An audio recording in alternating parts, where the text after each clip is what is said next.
I'll just wait for people to get in here. Hi, everyone. I am attorney Lillian Supera with Lily Legal. If this is your first time here, say hi and please ask me questions in the comments. And as always, if like I said, if you have questions, put them in the comments. I'll be going over all the new changes when it comes to family-based petitions. It changes to the interview process. There's changes to how USCIS is handling these cases. And of course, we're going to talk about the new what's happening with the new NTA memos and how those are showing up in practice. So that's what we're going to be talking about today. Hi, Harry. Thank you for joining me. Remember, joining me live, please say hi, ask me questions, and we are going to get into these new updates. And as some of you may know, this is not my regular time. I am shifting times for these live. So if this is a good time for you, just let me know in the comments. So this is 4 p.m. Eastern Standard Time on a Friday. So if this is a good time for you and you think this is a good time to have these lives, please let me know in the comments. Like I said, I am testing out a new timing just because my personal life schedules changed. So now I have to figure out a different time on Fridays or a different day to do these lives. So please do let me know. Now let's get started. Okay. So what has changed? USCIS, when it comes to marriage-based cases, are scheduling interviews for every single case. When it comes to family-based cases, so if you're filing for your children, parents, spouse, you're getting an interview. This is for adjustment of status cases because we know if your spouse, parents, children are outside of the US, they must go to an interview at a US embassy before they can get their visa to come to the US. But in the US, when you are filing a green card application, an I-485 in the US, typically if you're filing for your minor children or you're filing for your parents, they are typically not getting an interview. Those interviews are typically waived. They are, making sure they have all the documentation and then making a decision, and they're just getting the green card in the mail. That is no longer the case. Okay, USCIS is scheduling interviews even for minors. So we need to be aware of that. So if you are filing for a minor child, just know that minor child is most likely going to have an interview and you will need to attend that interview with the child. What type of questions are they going to ask? Not much. Remember, minor children are not going to be asked the intense questions. Probably where do you live, who do you live with, name, date of birth, things like that, if they are old enough, okay? If we're talking like really, really like small children, 5 and under, they're most likely not going to ask them any real questions. But if we're talking about teenagers, they're going to ask them, basic questions about themselves. So we are seeing those happen, okay? We're talking teenagers, people less than 14 years old getting interviews. This is not typical, but with the new memos, with the new requirements for every single family-based petition to get an interview, we're going to be seeing this more and more. So if you are filing for a parent or a minor child, just prepare your parent to know that they're going to have an interview. Prepare your child to know that they're going to have an interview. Prepare yourself to know that you're going to have an interview. So for minor children, most likely the petitioner, the parent, is the one that's going to have to answer questions during that interview, not the child. But the child still has to attend the interview, okay? Keep that in mind as you're going through the process. And as always, the petitioner and the beneficiary should show up to the interview, okay? That is my preference when it comes to petitions. If the I-130 is not already approved, then both the petitioner and the beneficiary must go to the interview. However, if let's say the I-130 was already approved and you are now only filing the I-485, well, technically the applicant can go to the interview by themselves. Again, this is only if it's parents and children, okay? We're not talking about spouses, parent and children.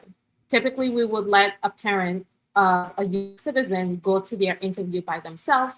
Now, I'm not even doing that. I'm having the parent and the child, the US citizen adult child, go to the interview together just to avoid any issues, okay? USCIS is taking this interviewing every single case seriously, and we want to make sure that we are doing everything in our power to make sure that the officer at that interview can make a final decision. Because if you do not show up because you think only the parent has to go, the officer can postpone the interview. They can make decisions based on you not showing up to the interview. So show up to the interview, petitioner and beneficiary, okay? If either of you cannot make it to the interview for whatever reason, ask for a reschedule, okay?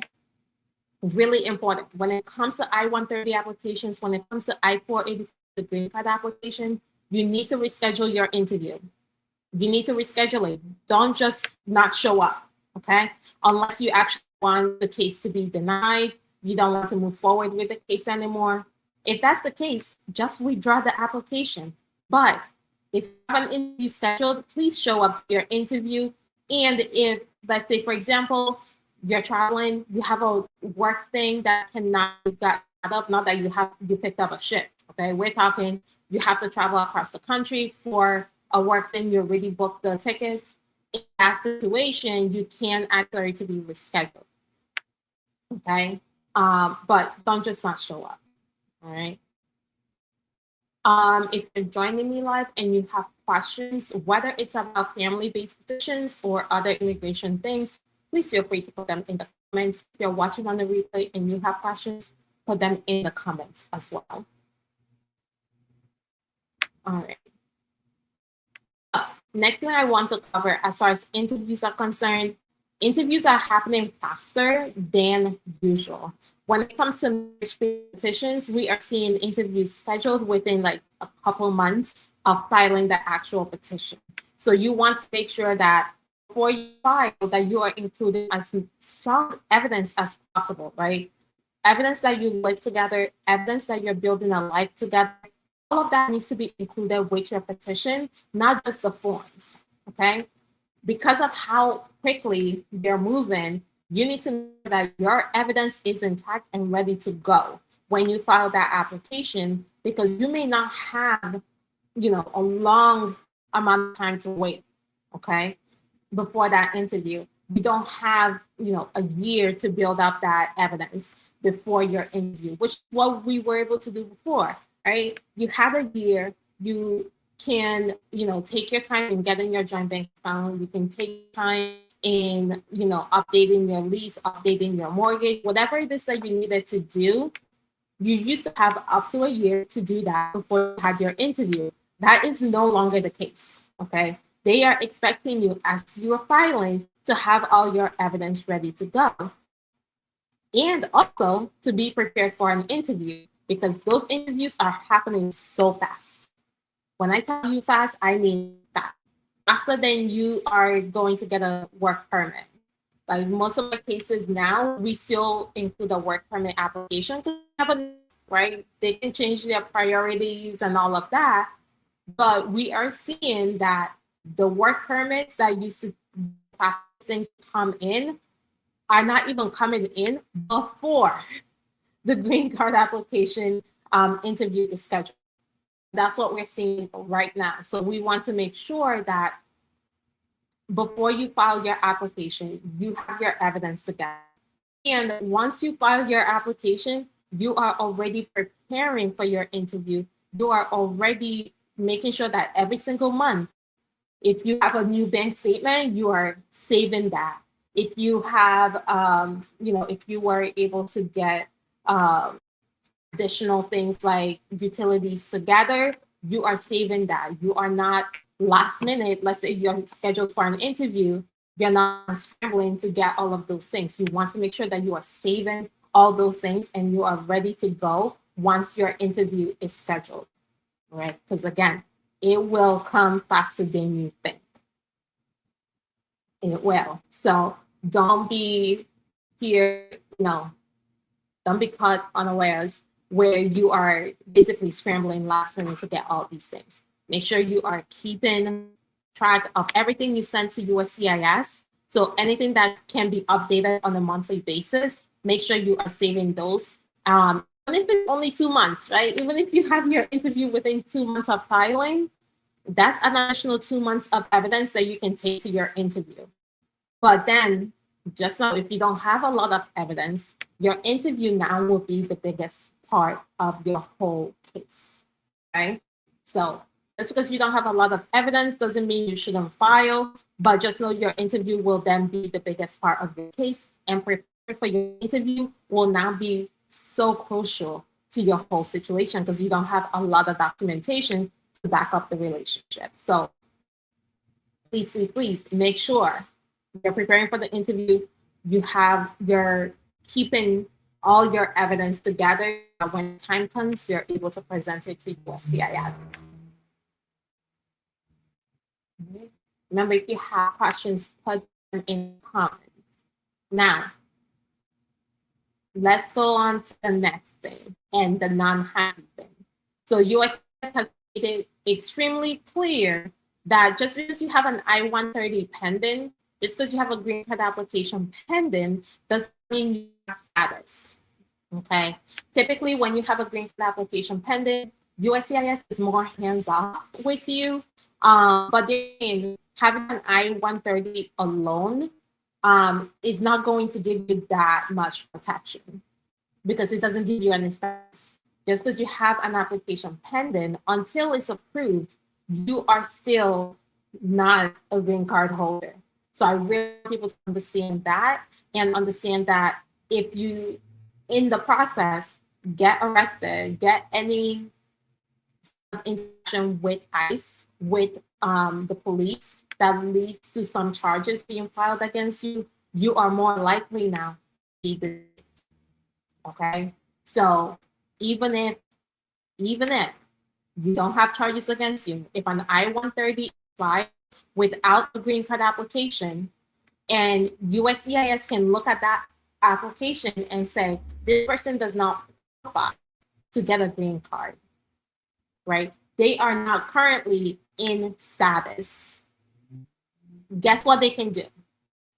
They can put you in deportation proceedings. They can issue a notice to appear while the I-130 is pending, or even approve the I-130 and still put you in deportation proceedings. So it's really crucial that you understand that just because you have an application pending does not mean you are 100% protected from deportation, okay? I always want to make that clear because for some reason,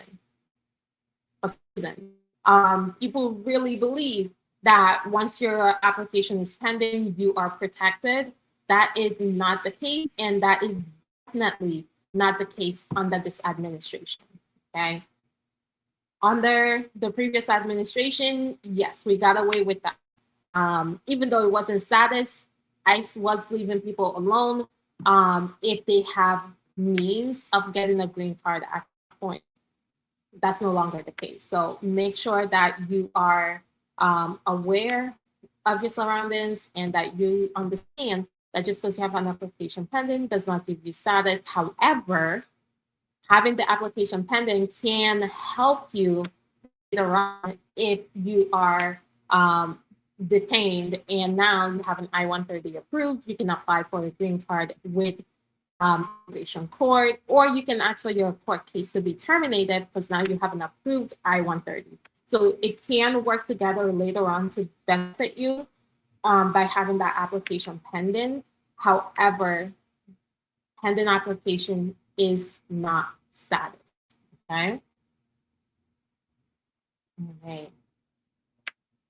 Now, people usually ask me like what triggers an interview, right? What is it about my application that's going to lead to an interview? When it comes to a marriage-based green card application, the fact that it's a marriage-based green card application is what's triggering the interview. Okay, that is the trigger.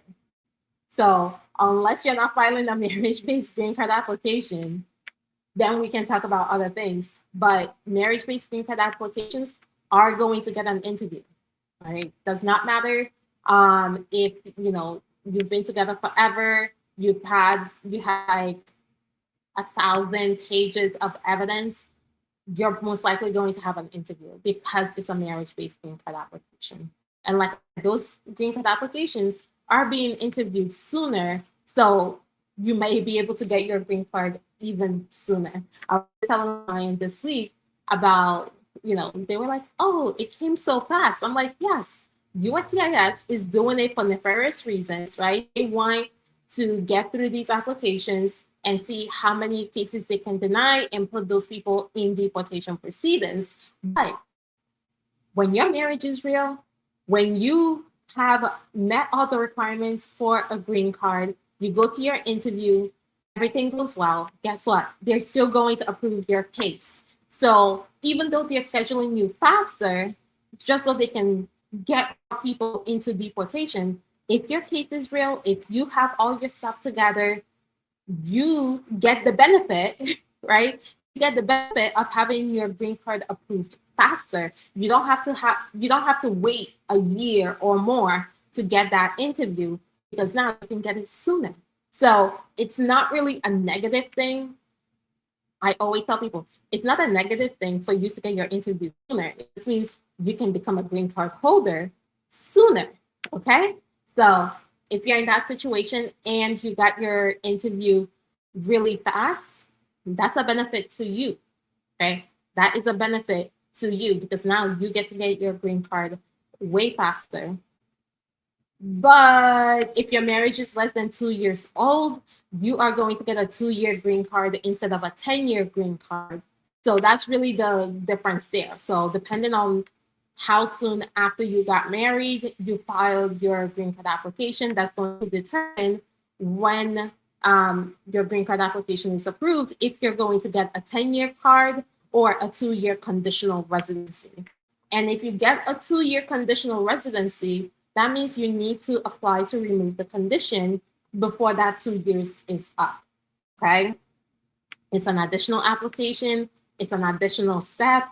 People don't like having to take those additional steps. However, those additional steps is fine because while you're waiting for that 2 years, while you're waiting for the condition to be removed, you are still a permanent resident, right? You are still a resident. You still have all the rights and responsibilities of a resident, including petitioning for certain family members. So just know, just because make a 2-year card or you get a 10-year card, it doesn't really change your status. Okay, your status as a permanent resident is still your status. It's just, do you need to go and file to remove the conditions or not? All right. Question I got earlier is, can I file an I-130 at an embassy? Well, maybe. Okay, maybe. The USCIS has allowed or given more authority, I should say, to the embassies to take on I-130 petitions in very specific cases. So just because you're traveling to another country, you're not living there, you don't have a reason really that you can't file in the US. The US Embassy is not going to take your I-130 application. However, if let's say you're stationed abroad and you need to file an I-130 at the place that you're stationed, you may be able to do that. So there's really very specific situations where you can file I-130 abroad and not in the US with USCIS. Okay, but the embassy gets to decide. That's the really key here. The embassy gets to decide whether they take on your application or not. Whereas if you file with USCIS, they have to accept the application if it meets all the requirements and you pay the fee. Okay. So if you're able to file your I-130 with USCIS, go ahead and do that because that's going to give you more stability than filing it with the embassy. But if you absolutely cannot, for whatever emergency reasons, you may be able to file it with the embassy with the embassy's approval. Okay. With family-based petitions, people always ask me if they can travel while their petition is pending. The only way you can travel outside of the US while your green card application is pending is if you have an advance parole document. Okay? If you filed an I-131 to get an advance parole document. If you did not file to get an advance parole document, you cannot travel outside of the US and still have your green card application pending. Because the second you leave the US without an advance parole document while your green card application is pending, USCIS is going to deny your application for abandonment. Because basically by you leaving, you're saying you don't want to continue with the application because you didn't follow their procedure to get that application continued by filing an advance parole application so that you can travel outside of the US and be able to come back in. And this applies to everyone. So even if you are in the US, you already overstayed your visa and then you're filing a green card application, you want to travel outside of the US, you need an advance parole document. If you came into the US with a B1, B2 visa and you filed your green card application while still in B1, B2 status and you want to leave the US, you still need an advance parole document. Even though your B1, B2 visa is still valid, and if you travel outside of the US with it, you could technically come back in with it. The second you leave, you are abandoning that green card application. I have to say it that way because so many people do it. So many people leave the US not realizing they need that document. And if you don't get that document before you leave, you are kind of stuck out there. And you have to consular process, and hopefully you didn't overstay, you don't have any unlawful presence so that you can then go ahead and apply through the embassy. But if you overstayed, if you had any unlawful presence, you cannot just go to the embassy. You will most likely need a waiver if you were in the US for over 180 days or over a year. So really important. Hi, Barney. Thanks for joining me. I know this is a different time. I know it is. But please let me know in the comments what you think of this time of doing these lives, or should I switch to a different day? I just honestly cannot do the 12 o'clock on Fridays. I can't do 12 o'clock on any day anymore, just schedule-wise. It's getting crazy with my schedule. But I can do later on in the day or early in the morning. So let me know, feel free to let me know what you think would be a good time. And I may be able to do a Saturday or a Sunday. So just throwing it out there. But we'll test out different times and see what works best for people. But please let me know in the comments what you think would be a good time for you, right? Because I want to kind of get a poll going of what you guys think will be a good time for these lives, and then we may settle on a specific date and time for them.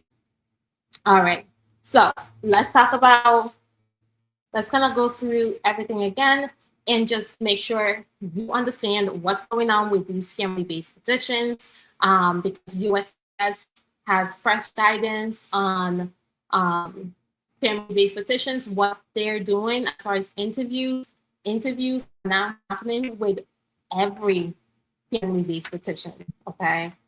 We used to have certain family-based petitions, new will get their interview waived. That's no longer the case. So for example, I used to like just know that parent is filing for their minor child, that they're not going to an interview. That's no longer the case. I used to be able to say that if it's a fiance visa case where the fiance already went to an interview outside of the US, and now we're doing an application in the US, that they're most likely not having an interview. That's no longer the case. So all those cases where we used to be able to confidently say this particular category is not going to get an interview, no longer the case. So every single family-based green card application is getting an interview. So if you're filing for your child, your parent, spouse, your siblings, if they're in the US and are in valid status and able to get their green card in the US, they're getting an interview.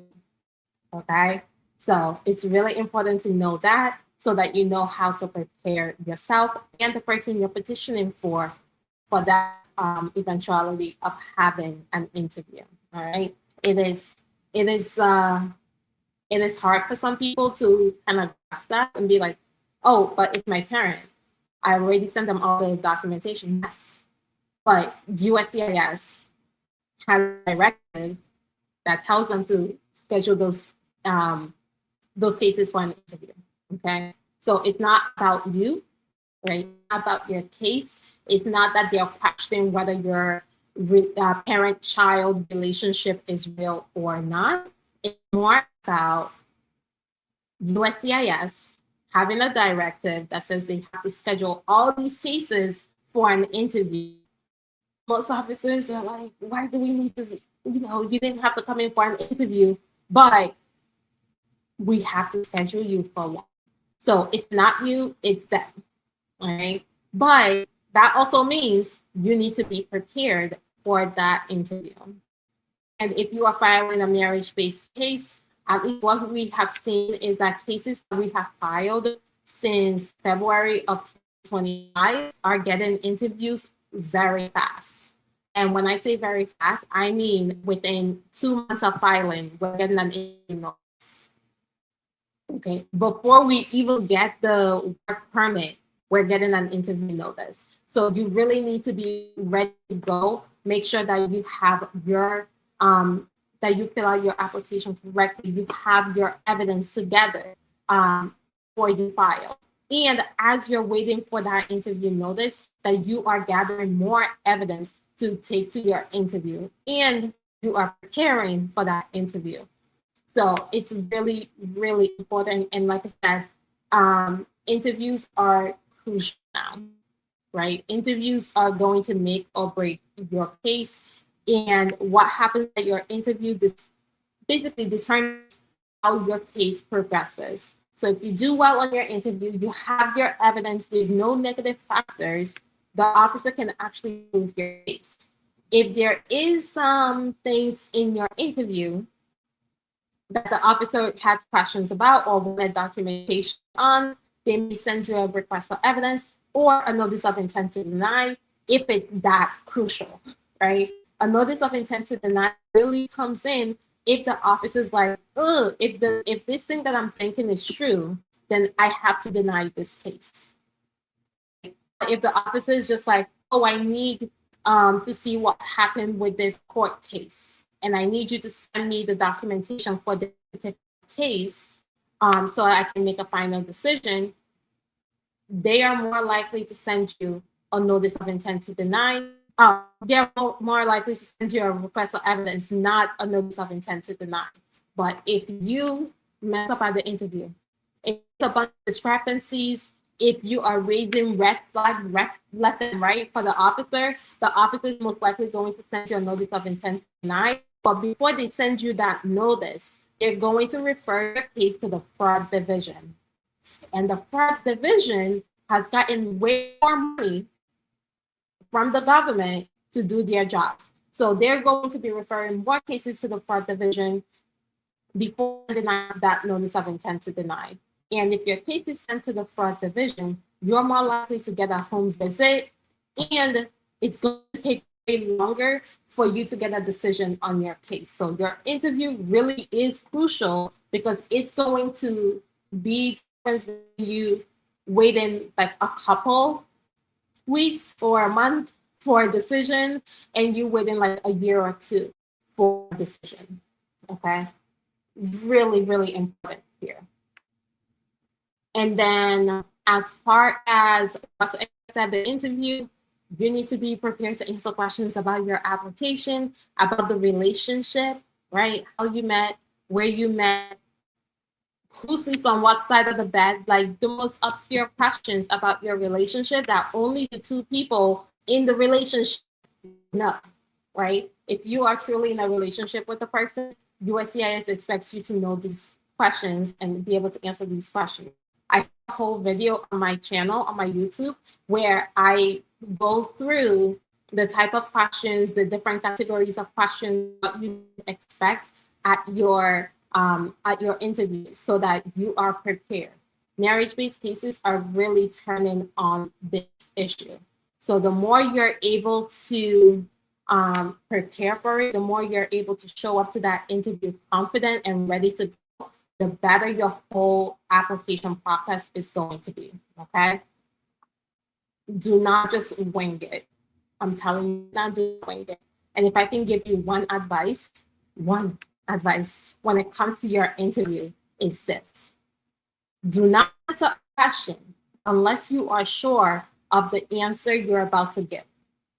So if the officer asks you for a specific thing, like on what date did this happen? If you do not know the date, please, I am begging you, do not give a date, okay? If you remember that it happened in the summer of 2024, say that, right? If you do not remember that it happened in June or July or August, okay, you don't remember.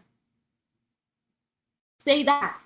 Do not give an answer unless you know it's the right answer. Unless you're really sure of your answer, do not give it. Because when the officer writes down what you said, they're not going to write down, oh, petitioner was not sure and said that the date may be this. They're going to say, the petitioner said the date is this. That's what they're going to base their notice of intent to deny on. Okay, so do not guess. If you think you know the month and year, tell the officer you know the month and year, but you don't remember the exact date. If you don't remember the month, but you know it was in the fall, right? It was getting colder. You can say that, but do not give a date unless you're sure that's the date.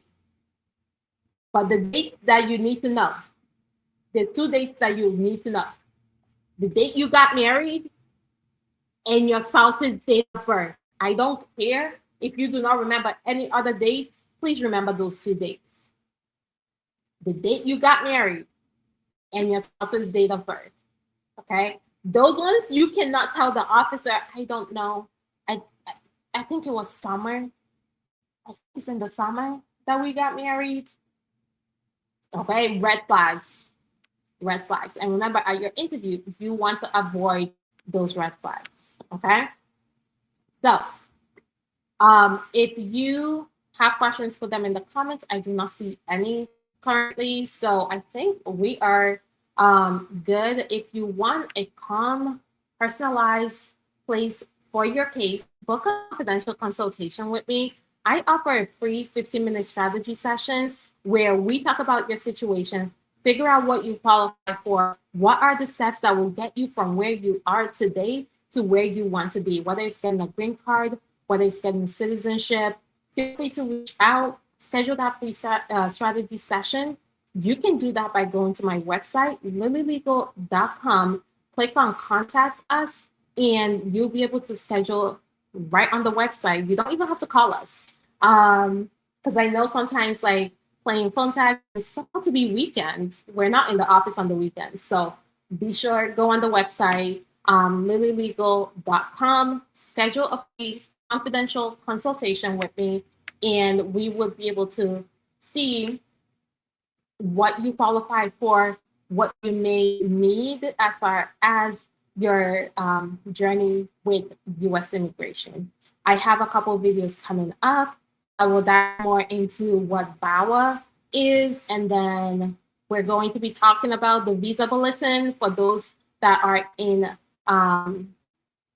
applications where you are in a preference category. I have a video breaking down the visa bulletin for you, and then I also have a video coming up on the CSPA, how to calculate the date of birth based on the new rules with USCIS. We know how to calculate it for the embassy because that has not changed, but USCIS has changed their rules to match the embassy, which we're very sad about. But I will be breaking that down in a future video. So please ask me questions, because your questions led to those videos now being in queue for you to get in the future. All right. So question, could you say why it's taking so long to get an interview for the same FP? Oh, if your DQ MPD is current, about a year and change. So it's going to depend. So when you go to the visa bulletin, you need to look at if your priority date is current on the final action date, or that's the chart A, or if it's current on chart B. Okay? Chart B gives you the date where the National Visa Center can start getting your applications in, but chart B does not mean that that the U.S. Embassy can actually approve your case yet. So that's why sometimes if you're in a preference category, you are going to wait longer because the date for the chart B and chart A may not be current. And then, okay, so you're saying that chart A is current. Okay, let me get this straight. Chart A has been current for about a year for you, and you still don't have an interview. That is, have you reached out to the embassy? That would be my, the National Visa Center. But depending on the embassy, this is what I will say, right? Depending on the embassy, the country, you may be in a situation where you're in a country that has a huge backlog. I know that, for example, Nigeria. I know it's taken about 2 years for a family-based, listen, it's taken about 2 years for immediate relatives of U.S. citizens to get an interview at the U.S. Embassy in Lagos, Nigeria. Okay? So if you are in a preference category, it's going to take longer, regardless of if your priority date is current. I am so sorry about that. It is not you. Okay? It is not you at all. It's probably the embassy. So I would suggest, if you know the embassy, feel free to put it in the comments. But typically for Nigeria, I will tell you this. It's going to take much longer than you think it would. Okay? You do need to be patient. You do need to just, I know the time is passing and you just concerned about whether they still have your application in line, what's going on. But I'm telling you, it's not you. That embassy in Lagos is taking forever. Okay? That embassy in Lagos is taking forever. Immediate relatives of US citizens are waiting 2 years. So I can't even imagine what preference categories are going through. Okay? I can't even imagine. Okay, Bahrain. Yes, so I'm talking specifically about people outside of the US. So preference category is for if the person is outside of the US, they are not an immediate relative of a US citizen, meaning they're not married to a US citizen, they're not a minor child of a US citizen, and they're not a parent of a US citizen. The embassies are taking longer for preference categories. You have to pay attention to the visa bulletin in order to know when your visa is current.